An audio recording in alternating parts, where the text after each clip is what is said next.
Buenas tardes. Nuevamente tenemos la oportunidad de reunirnos gracias al Señor.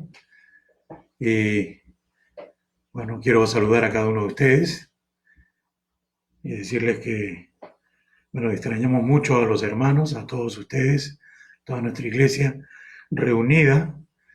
No sabemos cuándo podrá ser esto posible nuevamente, pero estamos orando al Señor para que sea su voluntad, ¿no? Para que Él nos muestre lo mejor, nos dé la sabiduría también para hacer lo mejor posible en medio de esta situación. Entonces también estamos a la expectativa de lo que las autoridades tengan que decir. Quiero que empecemos, hermanos, como siempre lo hacemos, en oración a nuestro Señor, ¿no? Y reciban de parte mía y la familia un fuerte abrazo a cada uno de ustedes. Y siempre nos alegramos cuando vemos que alguien pone algo en WhatsApp y sabemos que están bien, que están orando. Nos alegra mucho. Y siempre estamos orando también por cada petición que los hermanos, que todos estamos poniendo siempre, ¿no? Siempre ponemos algunos motivos de oración. Vamos entonces, hermanos, a dirigirnos a nuestro Dios en oración. Padre amado, gracias, Señor, te damos porque eres bueno, porque tu misericordia, Señor, son nuevas cada día. Gracias porque en este tiempo, Señor, de cuarentena, tú cuidas de nosotros. Señor, estás velando también por nuestras necesidades materiales, espirituales. Gracias, Padre.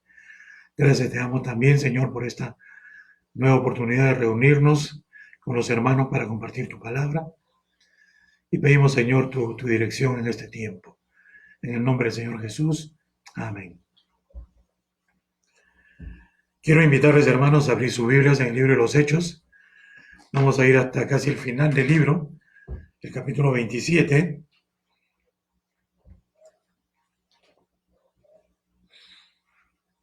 Vamos a darle una mirada bastante rápida a este capítulo. Todo el capítulo 27, que tiene una historia muy interesante. Seguro que ya todos ustedes han leído esta porción de la palabra de Dios, pero vamos a nuevamente juntos a leerlo y a recordar y a ver algunos puntos interesantes ahí en medio de esta historia. Sabemos que Pablo tenía un sentir desde hace mucho tiempo atrás, y este sentir era ir a Roma. Ir a Roma para enseñar a los hermanos, para predicar también la palabra, para estar predicando el Evangelio, ganando almas ahí en Roma también. Y el Señor le dijo a Pablo que le concedía esto, que él iba a ir a Roma. Ahora, él no se imaginaba de que iba a ir a Roma, pero como un prisionero. Y conocemos la historia, esto es lo que ocurrió. Llegó a Jerusalén, él, de regreso de sus viajes misioneros,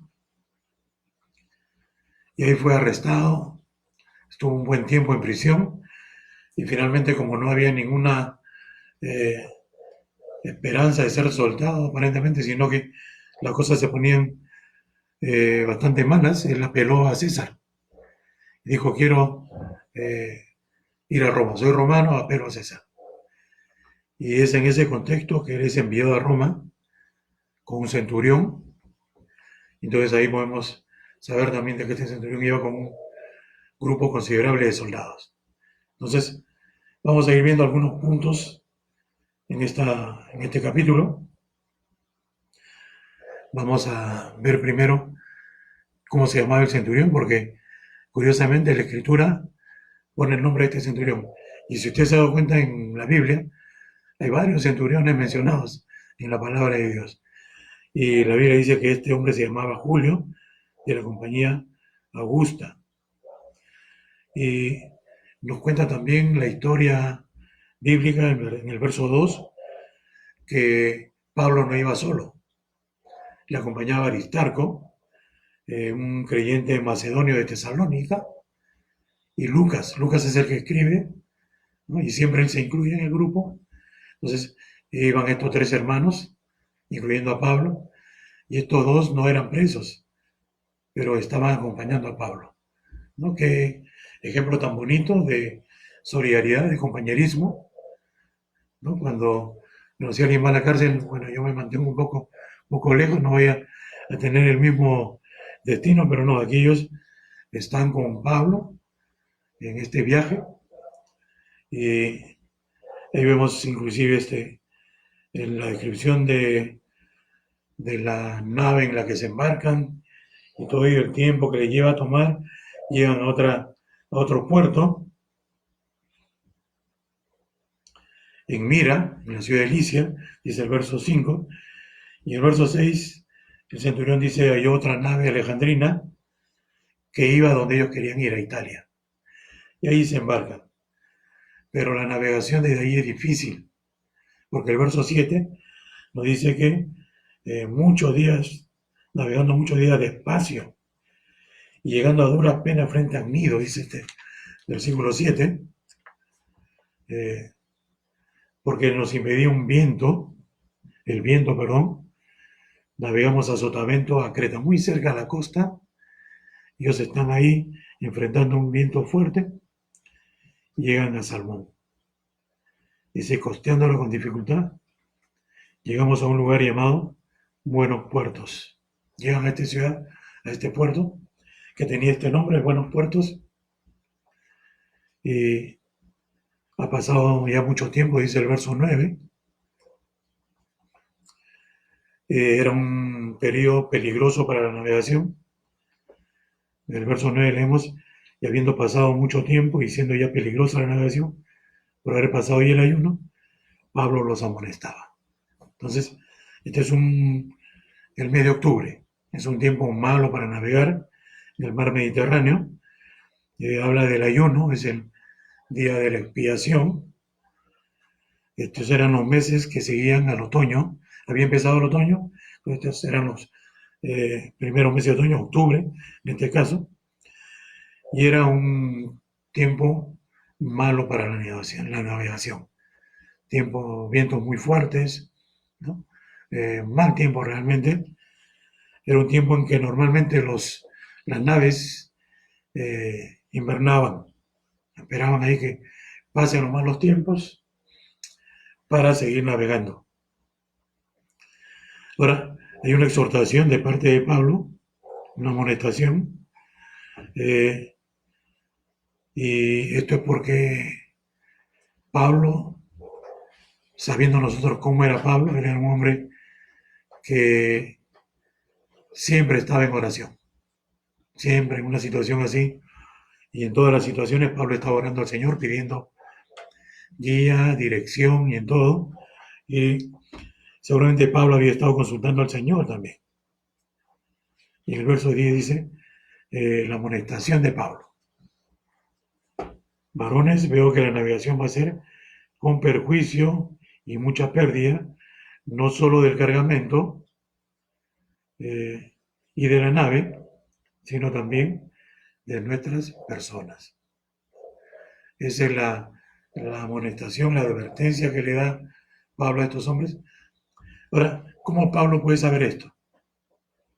¿Cómo Pablo sabe cuál va a ser el resultado de la navegación si ellos se aventurasen a echarse a la mar? Porque el Señor le había advertido esto. Eso es lo que nosotros podemos entender. Pero vemos aquí que el centurión va a tomar una decisión y él va a tener 5 razones que encontramos aquí en la palabra de Dios, que lo llevaron a él a tomar una decisión que le pareció la correcta. Antes de considerar esas 5 razones, él desestimó totalmente lo que Pablo aconsejó. Él no escuchó a Pablo. ¿Cuál es la primera razón? La encontramos en el verso 9. Dice, habiendo pasado mucho tiempo. Lo que tenía este hombre era impaciencia. Él ya quería partir para llegar a su destino, que era Italia, dejar allá a los presos, de repente ver a la familia, no lo sabemos, pero estaba impaciente.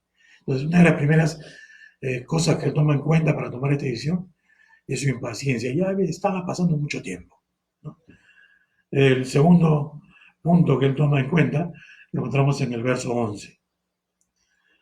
Dice, pero el centurión daba más crédito al piloto y al patrón de la nave que a lo que Pablo decía. Él va a consultar a los expertos. ¿Quiénes están ahí? El piloto y el patrón de la nave. Probablemente este hombre era el dueño de la embarcación. Y ellos, la opinión que ellos dan es, vamos a hacernos a la mar. Pero tenemos que reconocer, hermanos, viendo los antecedentes de lo que hemos estado viendo en la historia, que es mucho mejor la sabiduría de Dios que la de los hombres. Yo creo que en eso todos coincidimos, todos los creyentes. Mejor es la sabiduría de Dios que la de los hombres. Este hombre, desgraciadamente, no era un creyente, ¿no? Pero Pablo sí había hecho la consulta de vida con Dios. Y Pablo sabía lo que podía pasar. Y él trató, ¿no?, con esas palabras de amonestación, trató de convencer al centurión y al piloto de la nave y al patrón de la nave que mejor esperasen ahí en el puerto, en buenos puertos, pero era una espera de 3 meses. O sea, que pase todo ese mal tiempo, eran 3 meses. Por eso es que, como recién empezaban los malos tiempos, ¿no?, los vientos fuertes ahí, el centurión, el piloto y el patrón dijeron, vamos de una vez antes que la cosa se ponga peor. Todavía podemos hacerlo. Pero como creyentes siempre debemos tener ese punto muy claro, ¿no? Mejor es la sabiduría de Dios que la de los hombres. ¿Y dónde encontramos la sabiduría de Dios? En la palabra de Dios.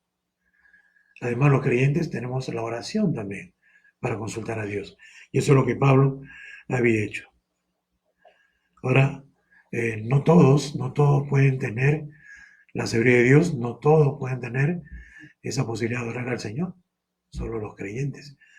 Quiero que vayamos un ratito al libro de Salmos, 119, al verso 97. Salmo 119, al verso 97.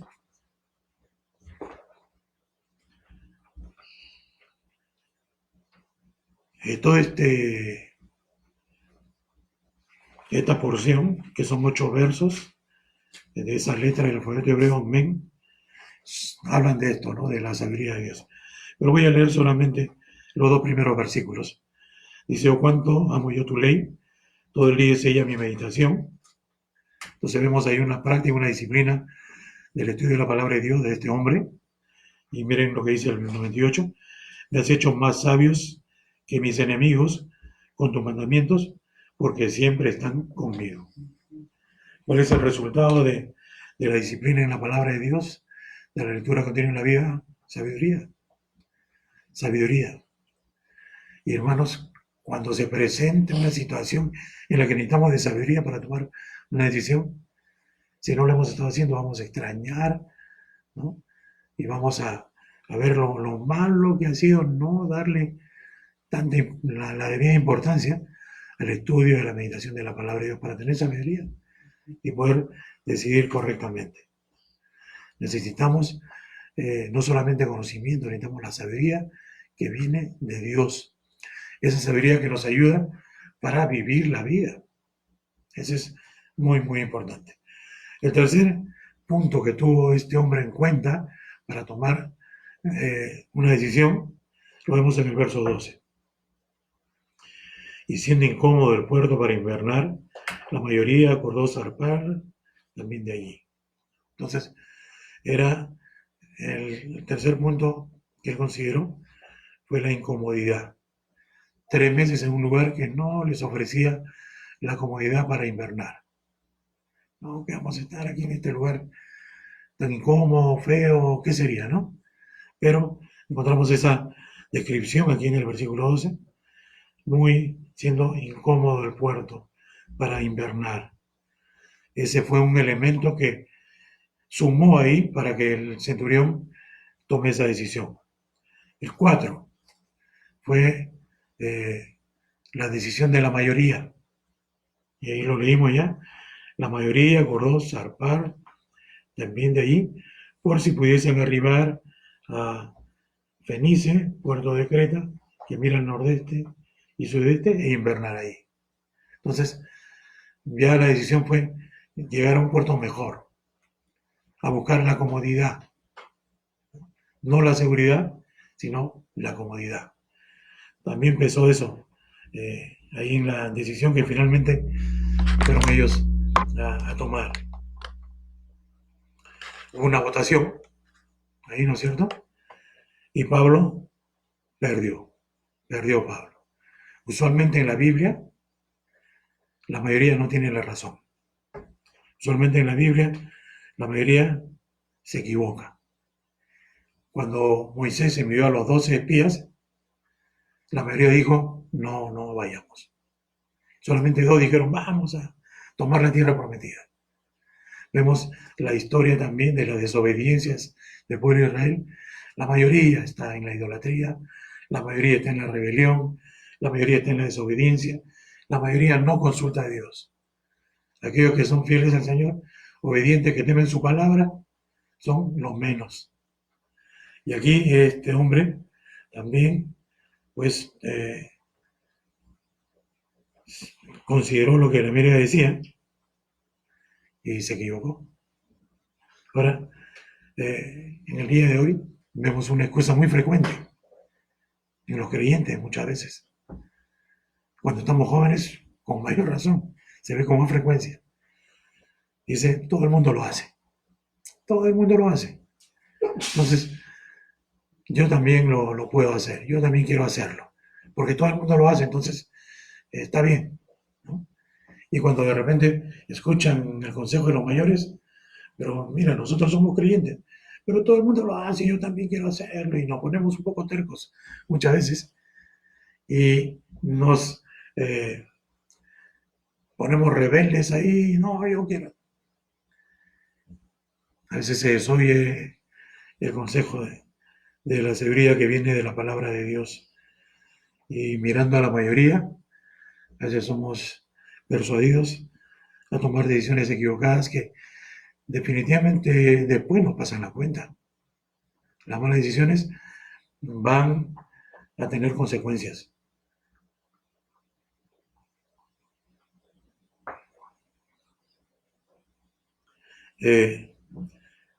Otra situación que consideraron también, vemos en el verso 13, dice, y soplando una brisa del sur, pareciéndole que ya tenían lo que deseaban, levaron anclas y iban costeando Creta. Se presentaron unas circunstancias aparentemente favorables. O sea, todo el contexto es negativo. Toda la experiencia de los hombres de mar no es una buena decisión hacerse a la mar. Es el tiempo de invernar más bien. Pero vieron todos estos puntos y finalmente una engañosa brisa, ¿no? Favorable, una circunstancia aparentemente buena y se hicieron a la mar, ¿no? Levaron anclas y se fueron costeando Creta, dice la palabra de Dios. Ellos consideraron de que Pablo estaba muy equivocado. Pablo no tiene razón. ¿Cuántas veces hemos visto justo en el libro de los Hechos que le dijeron, no, Pablo, estás loco, las muchas letras te tienen loco, ¿no? Pero Pablo tenía razón. Él estaba en una continua consulta con Dios en su vida para dar los pasos que él daba, para tomar decisiones. Y luego leemos en la historia pues, de su viaje misionero, ¿no? En el ministerio que él desempeñó para Dios. Esto nos enseña que, hermanos, debemos tener mucho cuidado cuando se nos presentan por ahí unas grandes oportunidades. Uf, esta es una gran oportunidad. Haz esto y te llena de plata o vas a tener este beneficio. Cuando de repente todo el contexto no se pinta muy bueno. Cuando la sabiduría de Dios nos indica también lo contrario. Las circunstancias ideales hay que mirarlas con mucho cuidado. Mejor es pasar mucho tiempo en oración al Señor, buscar la sabiduría de Dios, que dejarnos llevar rápidamente por circunstancias ideales o por esas grandes oportunidades que a veces se presentan y viene esa palabrita, no se te va a presentar otra vez en la vida, ¿no? Entonces, y mucho más cuando estas cosas parecen contradecir a la palabra de Dios, ¿no? ¿Cuántas veces hay eso? Y en otros, bueno, sí, es cierto que la Biblia dice, pero mira, esta es una gran oportunidad. Y nos convencemos ahí de hacer eso, de dar ese paso. Y es un gran error que va a traer muy malas consecuencias, malas consecuencias. Los creyentes en el día de hoy debemos tener mucho cuidado con esos factores, mucho cuidado. Debemos más bien tener siempre en nosotros la disposición de obedecer en primer lugar la palabra de Dios, por fe, obedecer lo que dice la palabra de Dios, aunque las circunstancias eh, parece que nos dicen que estamos equivocados. No, no estás equivocado. Dios dice, haz esto. Las circunstancias dicen, no, obedecer lo que dice la Biblia es un error en esta oportunidad. ¿Cuándo la palabra de Dios se va a equivocar? Nunca, porque es sabiduría de Dios. Entonces, los creyentes debemos obedecer la palabra de Dios por la fe. Por eso es importante la disciplina en el estudio de la Biblia, en leer y meditar la palabra de Dios siempre, porque el resultado de ello va a ser sabiduría en nuestras vidas.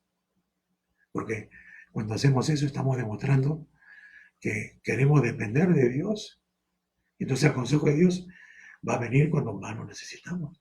Pero si la Biblia nunca le hacemos caso, y decimos, Señor, guíame, como quieres que te guíe si tú nunca vas a mi palabra, ¿no? Entonces esto va de la mano con la oración, pedir la dirección de Dios. Cuando nunca ponemos atención a su palabra, no es lo más, no dice mucho de nosotros, ¿no? Entonces es importante. Dios va a guiar, hermanos. Dios nos guía. El Espíritu Santo que está en nosotros quiere guiarnos, nos anhela celosamente, dice la palabra de Dios.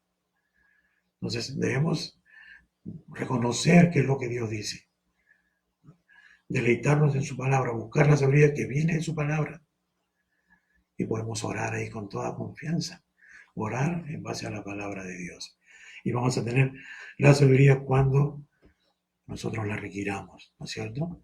En el momento que más necesitamos, ahí va a estar la sabiduría de Dios, pues ayudándonos. Y llegamos al tiempo de la tempestad, ¿no? Ahí vamos a ver rápidamente en el verso 14, no mucho después dio contra la nave un viento huracanado llamado Euroclidón.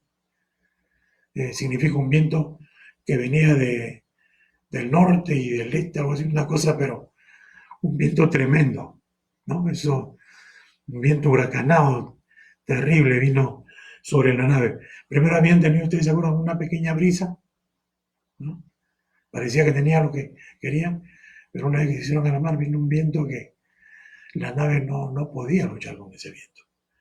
El verso 15, si siendo arrebatada la nave y no pudiendo poner prueba al viento, nos abandonamos a él y nos dejamos llevar. Bueno, eso es lo que hacen los marinos. Cuando viene un viento fuerte ahí, no pueden con el viento, tratan de dirigir la nave, no se puede. ¿Qué hacen? Se abandonan, o sea, van a la deriva, a donde el viento los lleve. Si ellos tratan de luchar contra el viento va a partir la nave. Entonces ellos, en el conocimiento que tenían, entonces miren, han tomado una decisión y ahora ya no tienen ningún control. Ellos han tenido antes el control para decidir. Ahora ya no tienen ningún control. Se tienen que dejar llevar por las circunstancias. Y eso es lo que pasa cuando tomamos malas decisiones. Nos metemos en algunas cosas, hermanos, en que no tenemos ya ningún poder de control. Y vamos a ver en qué va a terminar esto. Por eso hay que tener muchísimo cuidado y buscar siempre la dirección divina. El verso 16. Habiendo corrido a sotavento de una pequeña isla llamada Clauda, con dificultad pudimos recoger el esquife. Era un pequeño bote que usaban para cuando no había un puerto y tenían que anclar la nave un poco a cierta distancia de la playa. Con el esquife bajaban a las personas. Ese era. Tuvieron que subirlo porque lo iban jalando en el mar, pero ahora podían perderlo. Entonces con dificultad lo subieron, lo amarraron, el esquife, para tenerlo para cualquier eventualidad. Verso 17. Y una vez subido a bordo, usaron de refuerzos para ceñir la nave, y teniendo temor de dar en la sirte, arriaron las velas y quedaron a la deriva. La sirte parece un lugar muy peligroso, de corrientes muy peligrosas. ¿Qué fue lo que ellos hicieron? ¿Qué podemos hacer en esto? Con sogas aseguraron lo mejor que pudieron la nave, la ciñeron ahí para que la nave pudiese aguantar esa tempestad. Esas son las soluciones que se están planteando ahora por haberse hecho a la mar. El verso 18 dice, pero siendo combatidos por una furiosa tempestad, al siguiente día empezaron a lijar. No dice acá que tomaron sus lijas para, bueno, como estamos acá un tiempo, vamos a pintar el barco y imprimir una lijadita. No, esto significa que ellos comenzaron a desembarcar la carga, alguna de la carga que tenían, o a veces inclusive el mismo mobiliario que podían haber tenido en el barco, comenzaron a echarlo al mar. ¿Para qué? Para tratar con menos peso de controlar la nave. No echaron toda la carga, como vamos a ver casi al final del relato, ¿no? Pero echaron algunas partes de la nave, ¿no?, que eran movibles, digamos así, al mar, ¿no? Eso es a lo que ellos ahora están llegando. La situación se está poniendo cada vez peor, ¿no? Están ciñendo la nave, están bajando algo de cosas para tratar de reducir el peso de la nave y tener alguna oportunidad de controlarla más adelante. 19. Nos dice aquí Lucas que era el tercer día de la navegación. Con nuestras propias manos arrojamos los aparejos de la nave. Lo que en buena cuenta sirve para la navegación y todo eso, algunos aparejos de la nave, con sus propias manos comenzaron a echarlos al mar. Es necesario que esta nave esté más ligera. Verso 20. No apareciendo ni sol ni estrellas por muchos días y acosados por una tempestad no pequeña, y habíamos perdido toda esperanza de salvarnos. Ahora, ¿cómo se orientan los navegantes? Por el sol, la luna, las estrellas. Pero si no hay nada de eso, no había en ese tiempo brújula, nada que podía ayudarles. No saben dónde están, no saben para dónde van. Están, después de estos días, 3 días solamente, ¿cómo es el ánimo de estas personas? Dice este verso 20, ya habíamos perdido toda esperanza de salvarnos. Ahora acá se está incluyendo Lucas, ¿no? Habíamos perdido todo. Este panorama es, aquí se acabó todo. Aquí se acabó este mar. ¿Quién puede, hermanos, qué ser humano, luchar contra la naturaleza? Inclusive en el día de hoy, barcos grandes han naufragado. Algunos barcos grandes se han partido. Y hablamos de naves de acero, ¿no?, muy reforzadas, se han partido. Ahora imagínense, estamos hablando hace 2000 años, embarcaciones de madera, con tecnologías muy antiguas. Sabían de que eso no iba a durar mucho, que el mar podía, en la experiencia de esos marineros también, el mar podía destruir fácilmente una nave de ese tipo, ¿no?, que no era muy grande, pero no era muy pequeña tampoco, como vamos a ver en unos momentos más. Entonces, están en esa situación. Y en el verso 21, Pablo les habla, ¿no? El verso 21. Han pasado muchos días. ¿Cuántos días? Vamos a verlo un momentito más, ¿no? Vimos ahí en el verso 19, era el tercer día, pero luego Han pasado muchos días sin sol, sin estrellas, no hay cómo orientarse para nada. Dice entonces Pablo, como hacía ya mucho que no comíamos, puesto en pie en medio de ellos, dijo, habría sido, por cierto, conveniente, oh varones, haberme oído y no zarpar de Creta tan solo para recibir este perjuicio y pérdida, ¿no? Entonces lo vemos ahí a Pablo recriminándoles, no me han querido oír, no me oyeron y miren toda la pérdida, todos los problemas que ahora estamos pasando, que piensan de que nadie acá va a poder sobrevivir, nadie, todos han perdido la esperanza de salvarse. Pero además Pablo no solamente le va a dar una amonestación por no haber hecho caso, y cuando Pablo les ha hablado la primera vez, ahí en el versículo 10, yo estoy seguro que Pablo no habló por su propia cuenta, sino habló y seguramente les hizo saber que eso era lo que Dios le había manifestado. Entonces ellos habían desoído finalmente a Dios, y eso es lo que le está diciendo. Habría sido bueno escucharme para no recibir todo este perjuicio y pérdida. Y el verso 22, Pablo le da una esperanza y le revela una promesa de Dios. Miren lo que dice, pero ahora os exhorto a tener buen ánimo, pues no habrá ninguna pérdida de vida entre nosotros, sino solamente de la nave. No habrá ninguna pérdida de vida de toda la gente que iba ahí en la nave, pero la nave se iba a perder. Ahora, por supuesto, cuando estamos en situaciones extremas, las cosas materiales pierden importancia, pierden valor. Lo que toda persona quiere últimamente es salvar su vida. Y Pablo le dice, eh, tengan buen ánimo. Él trata de levantar el ánimo porque, imagínense usted, varios días ya han pasado. La situación es tan dura que no dice que no habían comido, ¿no? No, nadie había comido, leíamos en el verso 21, y ahora dice, Pablo los trata de animar, le dice, no habrá ninguna pérdida de vida entre vosotros. Pero en el verso siguiente, él le dice, ¿por qué él puede afirmarles eso con tanta convicción? Porque esta noche ha estado conmigo el ángel de Dios. Esta noche, un ángel de Dios, el ángel de Dios ha estado conmigo. Pero a él dice, hay unas palabras muy bonitas, ¿no? En este verso 23. El ángel del Dios de quien soy y a quien sirvo. Ese Dios, él es un servidor de ese Dios. Él le pertenece a ese Dios. Yo soy de ese Dios. A él le sirvo. Y él envió un ángel esta noche y ha estado conmigo. Y el verso 24, y me ha dicho lo siguiente. Pablo, no temas.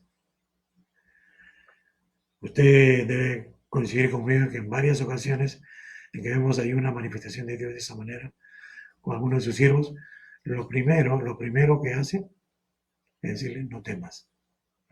En varias ocasiones, no temas. ¿O por qué temes? Porque una de las primeras cosas que viene cuando enfrentamos situaciones es el temor, hermanos, es el temor. Pero si Dios está con nosotros, como dice Pablo ahí en Romanos, si Dios es por nosotros, ¿quién contra nosotros? Si Dios está de nuestro lado, si estamos en su cuidado, entonces todo está bien.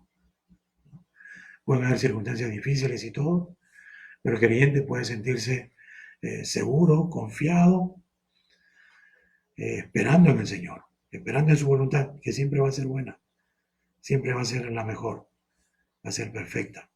Y es lo que dice la palabra de Dios. Entonces, Pablo, no temas, es necesario que comparezcas ante César. Entonces, el Señor le reafirma, Pablo, yo te he dicho que vas a ir a Roma y vas a ir a Roma. Vas a comparecer ante César, ahí vas a estar frente a César, y así como has estado ante Agripa y ante otras autoridades y gobernadores ahí en Jerusalén, vas a comparecer ante el emperador César, ¿no? Es lo que le dice. Pero además, dice, y aquí Dios te ha concedido todos los que navegan contigo. ¿No? Dios te ha concedido todos los que navegan contigo. Ahora, ¿qué cosa nos dice esta palabra que le da el ángel a Pablo? Está revelando un poco cuál fue la oración de Pablo. ¿Por qué Pablo está orando? Así como Daniel, cuando recibió revelación del Señor y él no entendía, estuvo orando, orando, y el Señor envió un ángel, ¿no?, con la respuesta. Y él le da la respuesta a Daniel, esto es lo que va a pasar, esta es la explicación. Y aquí, ¿qué había estado orando Pablo? Señor, te pido la vida de estas personas. Te pido la vida de estas personas, Señor. Y seguramente que Pablo estaba aprovechando también porque lo conocemos a Pablo, porque leemos su historia, su biografía, aquí en el libro de Hechos y en sus cartas. Era un hombre que siempre estaba proclamando el Evangelio. Siempre hablaba a las personas acerca de su necesidad de arrepentirse del pecado y de confiar en Cristo como su Salvador.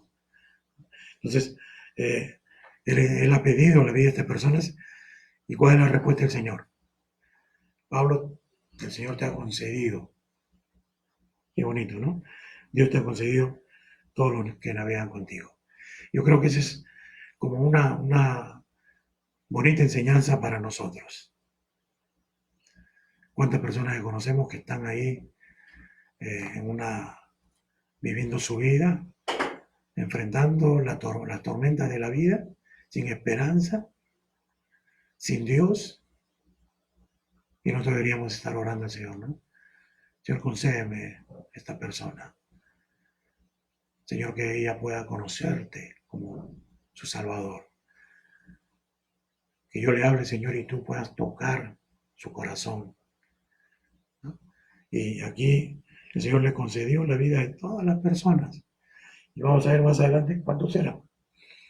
25, por tanto, varones, tened buen ánimo, porque yo confío en Dios que será aquí así como se me ha dicho. Qué bonita expresión de confianza.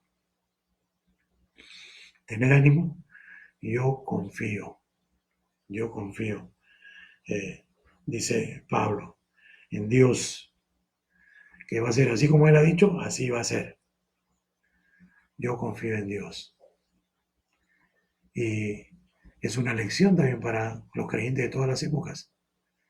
Tenemos que ser creyentes que confiamos en Dios, que confiamos en sus promesas, que están en su palabra. Entonces, cuando leemos ahí y encontramos promesas para el creyente de hoy, para la iglesia, ahí debemos atesorarlas, escribirlas. Esta es una promesa para mí, que yo puedo esperar del Señor. Yo puedo orar al Señor en base a estas cosas que Él ha prometido. Entonces, Pablo era una persona que cuando Dios le decía algo, le decía, y es que no puede ser de otra manera, ¿no es cierto? Dios cumple lo que promete. Él va a hacer exactamente lo que ha dicho siempre. Lo que está en su palabra se va a cumplir. Miren el verso 27. ¿Cuánto tiempo había pasado? Dice, venida la 14ª noche y siendo llevados a través del mar Adriático a la medianoche, los marineros sospecharon que estaban cerca de tierra. Han pasado 14 días. ¿Se acuerdan la primera cuarentena que tuvimos nosotros cuando habló el presidente el día 15, domingo? Vamos a tener 2 semanas de cuarentena, cada uno en su casa. Estos hombres estaban en una cuarentena parecida, 14 días, pero nosotros estábamos en nuestros hogares, en la comodidad de nuestras casas, con nuestras familias. Estos estaban sacudidos los 14 días por los vientos y el mar embravecido, ¿no?, llevados de aquí para allá por la tormenta sin saber dónde iban a parar, como la gente de hoy en día, sacudidos también por las tormentas de la desobediencia Y el pecado sin Dios, sin esperanza. Pablo, es cierto, le dio a ellos un reproche, recordándoles que estaban en esa situación porque no habían escuchado la advertencia que venía de Dios, que Él les había hecho conocer. Pero también les da un mensaje de esperanza. Con la misma convicción que Pablo les había dicho, no hagan eso, ahora con la misma convicción le da un mensaje. Esto me ha dicho Dios y esto va a pasar. El primer mensaje, Dios me ha dicho que esto va a pasar, perjuicio para la nave, para otras personas. Todavía no había recibido esa respuesta a su oración, que la hizo cuando estaban en plena tormenta, ¿no? Todavía me embarcaban ahí. El Señor ha dicho, esa nave se va a hundir. Entonces va a ser perjuicio para las personas, pero la nave, pero también para las personas. Pero ahora le da una palabra igualmente firme. Esto es lo que Dios ha dicho. Hay esperanza, el Señor me ha dicho por medio de su ángel, Dios te ha conseguido las personas que van contigo. Y Pablo es una persona que confiaba en la promesa de Dios, como debemos ser cada uno de nosotros, totalmente confiados en sus promesas. La fe en la palabra de Dios, hermanos, es la que nos da esa esperanza cuando enfrentamos diferentes circunstancias, tormentas en nuestra vida. Por eso es tan importante conocer la palabra, porque ahí en su palabra hay promesas firmes para nosotros. Y cuando las conocemos, estamos llenos de esperanza. Dios ha hecho esto, entonces yo estoy tranquilo, porque espero en Dios que siempre cumple sus promesas. Pablo es una persona, por lo que aquí vemos, que está en continua comunión con Dios, en continua dependencia de Dios, siempre esperando en Dios. A él las circunstancias no lo inquietan, porque tiene Dios. Él está en la roca firme. Cuando el mar se pone embravecido y da contra las costas con una fuerza, vienen los huracanes y todo, ahí están las rocas, no se mueven, firmes, año tras año, siglo tras siglo, milenio tras milenio. Nosotros tenemos una roca firme, hermanos, nuestro Señor Jesucristo. Él es la roca. Y cantamos a veces ese corito tan bonito, ¿no? Cristo es la peña de Oreb que está brotando. Porque también no solamente es la roca de firmeza, es esa roca de donde mana pues, la esperanza para nosotros. Seguimos adelante.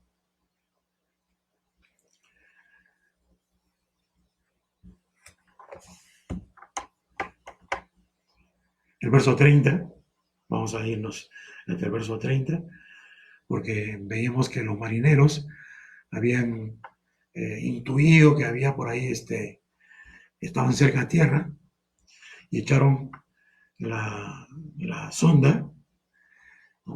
Una soga con un peso que va hasta el fondo del mar, en el lugar donde están. Ellos pueden levantarla y saber qué profundidad hay. Y era una profundidad que les indicaba que estaban cerca a la costa. Y el verso 30, los marineros procuran huir de la nave. Dice, y echando el esquife al mar, aparentaban como que querían largar las anclas de proa. Entonces, ellos hacen ahí un cierto movimiento, ¿no? Queremos hacer aquí, esto es necesario hacerlo. Lo que pasa es que han hecho el esquife, quieren subirse a ese bote e irse. Y Pablo va a impedirlo. En el verso 31, Pablo piensa en las personas y le dice al centurión y a los soldados, si esto no permanece en la nave, vosotros no podéis salvaros. Dios los va a salvar, pero van ellos a trabajar para esto. Van a tener que hacer su esfuerzo, todos. Y es importante la participación de los marineros, los hombres que saben qué hacer en circunstancias de ese tipo. Entonces Pablo, instruido también por Dios, dice, no, esos hombres tienen que estar acá. Y los soldados romanos ahí definitivamente con la autoridad y la fuerza de todas maneras, ¿no? Ellos impiden esto, ¿no? Ellos se lo impidieron. Dice este verso 32. Cortaron las amarras del esquife y lo dejaron perderse. Verso 33. Pablo ya amaneció, comenzó a amanecer, y Pablo los exhorta a que comiesen. Estaban 14 días sin comer. O sea, ¿cómo sería la situación, hermano? Tan tremenda, tan grave, que nadie quería ni siquiera comer un pan. Yo no sé si usted está bajo semejante situación. Y a veces sí, ¿no? La cosa está tan dura que se nos quita el apetito. Y así estaban, pero Pablo les exhorta a que coman. La situación puede ser muy grave, pero nuestros cuerpos necesitan estar fortalecidos, necesitan el alimento, ¿no? Dice este verso 33, cuando comenzó a amanecer, Pablo exhortaba a todos que comiesen, diciendo, este es el 14º día que veláis y permanecéis en ayunas sin comer nada. Están velando ahí, nadie duerme tampoco, o durmiendo muy poco, ¿no? Por el miedo, la desesperación, de repente algunos invocando a sus dioses, y podemos acordarnos un poquito de ese relato de Jonás, en medio de una situación parecida. Todos están llenos de temor. ¿Y cuál es la voz general? Todos rueguen a sus dioses, todos clamen cada uno a su Dios. A veces de repente alguno de ellos nos ayuda. Y Pablo dice, verso 34, ruego que comáis por vuestra salud. La salud de nuestro cuerpo requiere del alimento. Pues ni aún, miren este verso 34, ni aún un cabello de la cabeza de ninguno de vosotros perecerá. Entonces, hemos tenido en el verso 27 esa promesa de parte de Dios. Y ahora nuevamente en el verso 34, ni un cabello de vuestra cabeza. Perdón, el 22 fue, ¿no? Donde vimos la promesa que le da el ángel de parte de Dios. El 24, Dios te ha concedido. Desde el 22 al 24 viene toda esa promesa. Y ahora el 27, perdón, 34, no, ni un cabello de la cabeza de ninguno de vosotros perecerá. Y habiendo dicho esto, tomó el pan y dio gracias a Dios en presencia de todos, y partiéndolo, comenzó a comer. Entonces Pablo le da nuevamente esa afirmación de lo que Dios ha prometido. El Señor me ha dicho que ni siquiera un pelo, como es el Señor en sus promesas, como nos la pone para darnos esa confianza, ¿no? De poder esperar en Él. ¿Él tiene el poder para cumplir eso? Por supuesto que sí. ¿Y qué hace Pablo? Ahí delante de todos, 275 personas, delante de esas 275, él ora al Señor, le da gracias a Dios. Partió el pan y comenzó a repartir. Y recordamos al Señor orando, ¿no? Y repartiendo los panes en esas dos ocasiones que alimentó a miles. Pero ahí Pablo tratando de dar confianza a estas personas, de que ellos confíen no en su palabra, sino que confíen en Dios. El verso 36 al 38, ellos tuvieron mejor ánimo, dice, ¿no? Comenzaron a comer también. Y ahí nos dice Lucas la cantidad de personas que eran, ¿no? 276 personas en total. Y ya satisfechos, aligeraron la nave echando el trigo al mar. Ya estaban cerca de la playa, pero había que llegar y la carga les impedía. Entonces toda la carga de trigo la botaron, porque era más importante salvar la vida. Y cuando se hizo de día, dice, no reconocían la tierra, cortaron las anclas, dice, largaron las amarras del timón, dice el verso 40, izaron una vela y enfilaron hacia la playa, pero encallaron, la nave quedó inmóvil y se partía la popa a la parte de atrás con la violencia del mar, y ocurre algo en el verso 42. Satanás nuevamente ahí, tratando de impedir que Pablo llegue a Roma. Y leemos ahí, entonces los soldados acordaron matar a los presos para que ninguno se fugase nadando. Entonces seguro van a nadar, llegan a la playa y se van a escapar, hay que matarlos. Pero está ahí la providencia del Señor, ¿no? ¿Qué había hecho el Señor? Le ha concedido a todos, todos, ningún preso tampoco va a morir, y menos Pablo, porque Pablo le había concedido a esas personas, había conseguido la vida de todos esos cientos de personas por Pablo, ¿no? Solamente por Pablo. El verso 43, pero el centurión, queriendo salvar a Pablo, les impidió este intento y mandó que los que pudiesen nadar se echasen los primeros y saliesen a tierra, y los demás parten tablas y parten cosas de la nave. Y así aconteció, y este verso final de este capítulo, que todos se salvaron saliendo a tierra. Y podemos aquí recordar las promesas de los versos 22 al 24, y el verso 34 también, lo que Dios había prometido. Se cumplió exactamente como Dios había dicho. Dios libró a las 276 personas a causa de Pablo, por la oración de Pablo. La vida de sus santos es preciosa para Dios. La vida de Pablo era preciosa para Dios.